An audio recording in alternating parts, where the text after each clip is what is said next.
para sa sambayan ng Pilipino. Nakikinig ka ba? Bubulag na sa katotohanan.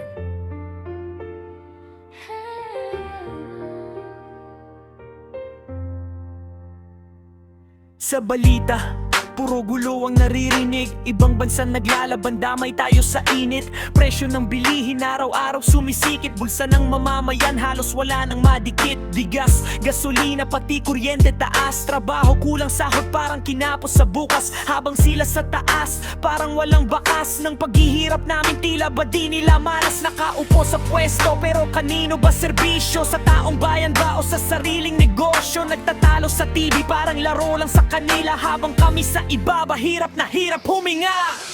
Kanino ba ang bayan? Sino ba ang tunay na pinaglilingkuran? Bakit parang kami nakakalimutan? Sa gitna ng laban ng kapangyarihan, sana marinig niyo sigaw ng masa.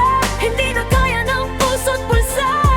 Kung kayo'y para sa amin talaga, bakit kami ang laging nawawala? Habang kayo nag-aaway para sa posisyon, kami nag-aagawan sa murang pagkain sa palengke. Survival mode on, walang kulay ang gutom, walang pinipiling rehiyon. Pero bakit parang politika ang laging direksyon? Mga pangako dati parang hangin lang, pagkatapos ng eleksyon nawawala na bigla. Ngayon kami nagtitiis sa taas ng presyo, habang kayo busy sa sariling interesyo. Krisis na ang bansa, pero saan ang plano? Puro press con, pero kulang sa gawa. Mismo ang kabataan nagtatanong, may pag-asa pa ba? O paulit-ulit na lang ang siklo ng problema? Kanino ba ang bayan? Sino ba ang tunay na pinaglilingkuran? Bakit parang kami nakakalimutan? Sa gitna ng laban ng kapangyarihan, sana marinig niyo sigaw ng masa. Hindi na kaya ng puso't bulsa. Kung kayo'y para sa amin talaga, bakit kami ang laging nawawala? Hindi namin kailangan ng away nyo, hindi namin kailangan ng siraan. Ang kailangan namin, pagkakaisa aksyon at malasakit. Maawa kayo, hindi kami kalaban. Kami ang dahilan ang bakit kayo nandyan.